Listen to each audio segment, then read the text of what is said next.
Class कैसे हैं आप सब? खैरियत से हैं?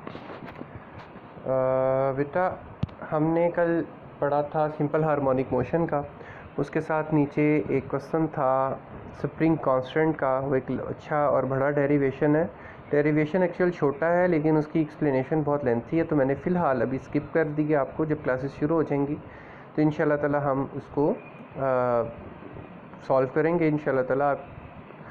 आज जो हमने क्वेश्चन करना है वो है आपका क्वेश्चन नंबर 3 है कि explain the motion of ball and bowl perform simple harmonic motion.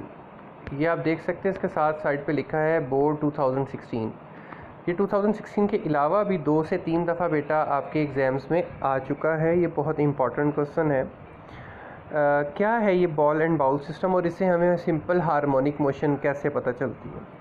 हमने सिंपल हार्मोनिक मोशन का कल जो डेफिनेशन पढ़ी थी उसके मुताबिक ये बात समझ में आई थी कि सिंपल हार्मोनिक मोशन वो मोशन होगी जो किसी बॉडी पे जब भी फोर्स अप्लाई होगी तो वो एक्सेलरेट करेगी और अपनी मेन पोजीशन से एक्सट्रीम पोजीशन तक जाएगी, और एक्सट्रीम पोजीशन से वापस रीस्टोरिंग फोर्स उस पर रिएक्ट करेगी और रिएक्ट करने के बाद वो वापस अपनी मेन पोजीशन पर आ जाएगी। जिस बॉडी में हमने ये कंडीशंस पढ़ी थी कि जिस बॉडी में ये कंडीशंस होंगी सारी, तो हम कहेंगे यहाँ पे सिंपल हार्मोनिक मोशन अप्लाई हो रही है। अच्छा, ये बहुत सिंपल सा एक्सपेरिमेंट है। आप लोगों ने सिंपल एक काम करना है कि घर में ना एक बाउल लेना है, अपने घर में जो बर्तन होता है ना बाउल, वो लेना है और एक छोटा सा बॉल पकड़ लीजिएगा। बॉल जिसको गेंद कहते हैं, जिसे क्रिकेट खेलते हैं, वो पकड़ लीजिएगा। उसके एक as, top most as per एक बॉल को रखिएगा और उसको छोड़ दीजिएगा। आप देखेंगे कि वो बॉल नीचे की तरफ जाएगा, हल्का सा थोड़ा सी मतलब नैनो सेकंड्स के लिए वो रुकेगा और फिर वो ऊपर की तरफ चला जाएगा। फिर वहाँ ऊपर से वापस वो नीचे की तरफ आएगा, हल्का सा रुकेगा और फिर वो वापस ऊपर की तरफ चला जाएगा। लेकिन इस दफ़ा जब ऊपर जाएगा तो उसकी जो लेंथ होगी वो थोड़ी कम होगी, और यहाँ तक कि ये सिलसिला जारी रहेगा जब तक कि बॉल एग्जैक्टली रुक कर अपने बाउल के सेंटर में, एग्जैक्ट सेंटर में रुक नहीं जाता आकर। जहाँ पर वो बॉल रुक जाएगा ना एग्जैक्ट, ये इसका मीन पॉइंट होगा, मीन पोजीशन होगी। और जहाँ से आपने अपने बॉल को छोड़ा था ना, वो इसकी एक्सट्रीम पोजीशन थी, और जहाँ पे दूसरे कॉर्नर पर गया था वो भी इसकी एक एक्सट्रीम पोजीशन थी।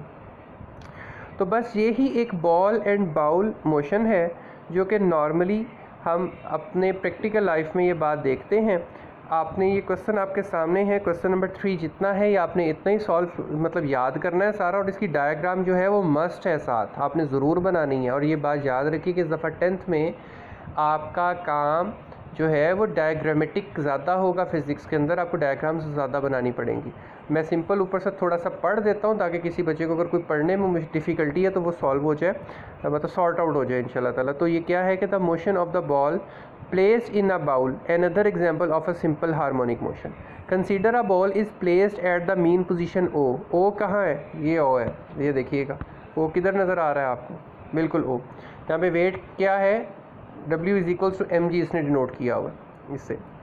यहाँ पे आपने रखा, ये इसकी एक मीन पोजीशन है। मीन पोजीशन शुरू वाली पोजीशन है, यहाँ पे आके बॉल वापस रुकेगा। इसमें vertical forces acting on the ball क्या होगी कि when the ball is at mean position 0, the force acting on the ball is 0। कि फोर्स जो एक्ट हो रही होगी वो 0 होगी, because at this position 2 vertical forces जो है that is weight of the ball acting downward. तो वेट किधर है उसका? ज़मीन की तरफ है। Is equal to the upward force, और उस फोर्स के ऊपर मतलब इज़ कितनी है वो acting on the ball is equal to, वो बराबर है किसके? अपवर्ड नॉर्मल फोर्स के, जो ऊपर से अप्लाई हो रही है। देखो ना, एक फोर्स उसका वेट नीचे डाउनवर्ड डायरेक्शन में जा रहा है, फोर्स अप्लाई कर रहा है, और एक नीचे से भी तो अप्लाई हो रही है जिसने उसको ऊपर की तरफ रखा हुआ है। हर एक्शन का एक रिएक्शन होता है, equal but in opposite direction होता है। Newton's third law of motion यहाँ पे अप्लाई होगा। तो इसके बाद क्या होगा? Motion of the balls under the restoring forces. तो क्या होगा कि जब आप रीस्टोरिंग फोर्स आ गई यहाँ पे, कि जैसे सपोज करें कि अपने पॉइंट ए पर ले गए बॉल को, और पॉइंट ए पर लेकर जाने के बाद आपने पॉइंट ए से बॉल को रोल कर दिया नीचे की तरफ। इससे क्या हुआ कि वो 0 पर आया, थोड़ी सी चंद सेकंड्स के लिए, चंद सेकंड तो बहुत बड़ा अरसा होगा, शायद नैनो सेकंड्स के लिए वो हल्का सा रुकता है तो उसकी फोर्स में कमी वाक़ होती है और वो इतनी पीक पर नहीं जाता, बल्कि थोड़ा सा नीचे रहता है और वापस मुड़ जाता। तो इसके बाद क्या होगा, वो एक्सट्रीम पोजीशन से किधर जाएगा, मीन पोजीशन पे आएगा, मीन पोजीशन से फिर किधर जाएगा, एक्सट्रीम पोजीशन पे जाएगा, और एक्सट्रीम पोजीशन से फिर किधर आएगा जी, फिर आएगा जी वापस मीन पोजीशन पर। यही बात आगे उसने पूरी आपको स्टेप बाय स्टेप करके बताई कि speed of the ball between point A and B, कि when the ball is disturb from O to A it starts moving towards the mean position. A से किधर आया, ज़ीरो की तरफ। At the mean position O the ball gets maximum speed, और यहाँ पे आके इसकी स्पीड सबसे ज़्यादा हुई और वह वापस किधर चला गया, पॉइंट बी की तरफ। फिर पॉइंट बी से वापस की तरफ आया तो मीन पोजीशन पर आ गया, मीन पोजीशन पे फिर इसकी फोर्स ज़्यादा होगी और फिर ये क्या करेगा, फिर वापस ऊपर की तरफ जाएगा और ए पॉइंट पर चला जाएगा, यहाँ तक कि इसकी रीस्टोरिंग फोर्स अप्लाई होती जाएगी और ये एक वक्त ऐसा आएगा कि ये रीस्टोर होता होता होता होता ज़ीरो पर आके रुक जाएगा। नीचे acceleration of the ball between है, तो आपने देखनी है कि एक्सेलरेशन कहाँ पर सबसे ज़्यादा हाई थी और सबसे ज़्यादा लो कब थी। तो the speed of the ball increases while moving from point A to O, the acceleration of a ball is towards zero. तो एक्सेलरेशन कहाँ पर हुई, ज़ीरो की तरफ, क्योंकि उसने मूव किस तरफ किया है, ज़ीरो की तरफ या ओ पॉइंट की तरफ किया। The acceleration of the ball remains towards the mean position O when it moves from the point O towards the point B. अब ये पॉइंट ओ से जब बी की तरफ जाएगा तो एक्सेलरेशन किसकी तरफ हुई, ज़ीरो की तरफ से शुरू हुई और बी की तरफ चलेगी।